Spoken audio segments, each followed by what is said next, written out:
360, la Terre, la vie et l'info. Bonjour à toutes et à tous et bienvenue dans Nature 360, votre édition du lundi.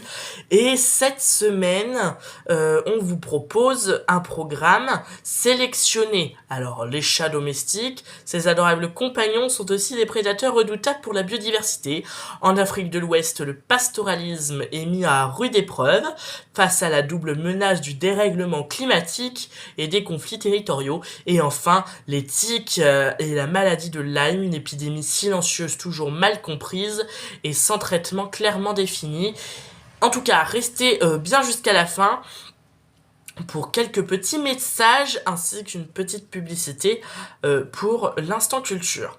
Le chat domestique, les prédateurs qu'on adore. Ils sont partout, sur les réseaux sociaux, ils ronronnent sur nos genoux et ils font fondre petits et grands. Les chats domestiques sont devenus des membres à part entière de nos foyers, mais derrière ces moustaches et leurs airs câlins, une autre réalité se cache, celle d'un prédateur redoutable pour la faune sauvage en France.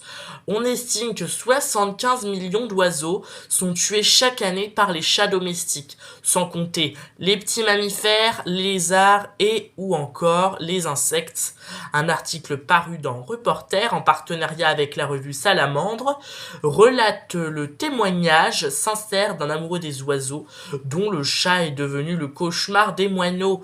Malgré les promesses, il ne chassera pas. L'instinct reprend vite le dessus. Ce sujet soulève une tension très actuelle. Peut-on concilier notre amour pour les animaux domestiques et la protection de la biodiversité? La réponse n'est pas simple. Certains proposent de garder les chats à l'intérieur, de les équiper de colliers à clochettes ou même de revoir notre rapport à leur liberté.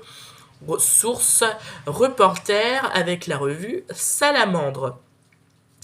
Afrique de l'Ouest, le pastoralisme sous pression, le pastoralisme mode de vie ancestral basé sur la transhumance et l'élevage extensif est essentiel à la survie de millions de personnes en Afrique de l'Ouest.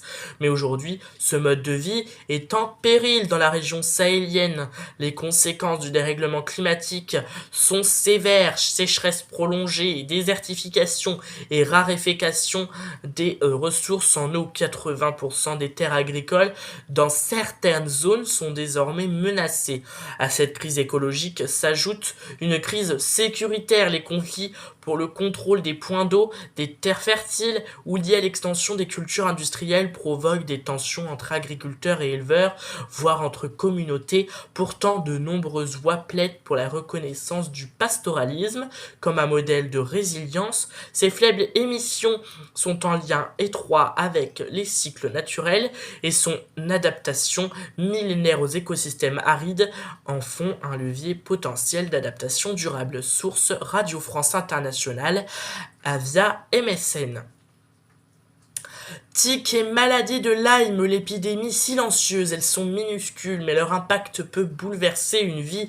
Les tiques de plus en plus présentes dans les forêts, les prairies et même les jardins urbains sont à l'origine de la maladie de Lyme, une affection bactérienne grave et encore mal comprise.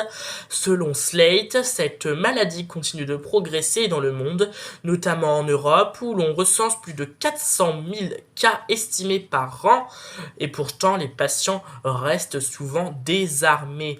Le diagnostic est complexe, les symptômes peuvent apparaître longtemps après la piqûre et il n'existe pas encore de protocole médical universellement efficace. Les formes chroniques de la maladie sont particulièrement controversées, divisant parfois même la communauté médicale. Face à cela, la meilleure protection reste la prévention. Porter des vêtements couvrants, s'inspecter après chaque promenade en nature et consulter rapidement en cas de piqûre suspecte. Source Slate. Et voilà qui s'affiche sur votre écran le tableau des chiffres clés de la semaine. Chat domestique, 75 millions d'oiseaux tués chaque année en France. Pastoralisme au Sahel, 80% des terres agricoles menacées par la désertification. Maladie de Lyme, plus de 400 000 cas estimés par an en Europe. Et la semaine dernière, on n'a pas pu vous diffuser l'édition du Nature 360 à cause d'un problème technique. Notre équipe était alors en déplacement et n'a pas pu assurer la production. Nous vous remercions sincèrement pour votre compréhension et votre fidélité. En tout cas, petite publicité pour l'instant culture. Nouvel épisode disponible dès maintenant sur Nature 360. L'instant culture, notre nouveau rendez-vous du dimanche, vous propose chaque semaine un éclairage pop, artistique et curieux sur la culture contemporaine. Dimanche dernier, on a découvert Lola Young, une jeune chanteuse soul britannique à la voix puissante et authentique avec un focus sur sa chanson émotive Messi. Retrouvez l'épisode sur Nature 360. Abonnez-vous aussi à la chaîne de Lola Young si vous voulez écouter ses musiques, comme Messi ou encore d'autres.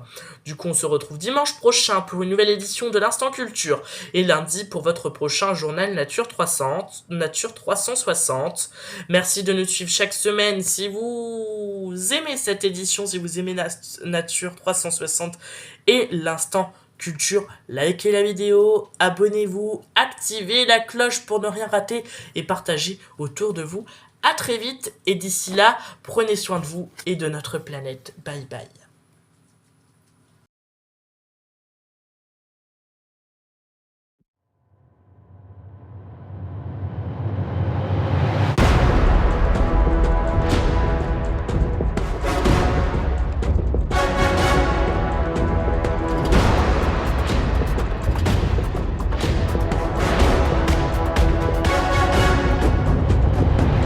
Nature 360, la Terre, la vie et l'info.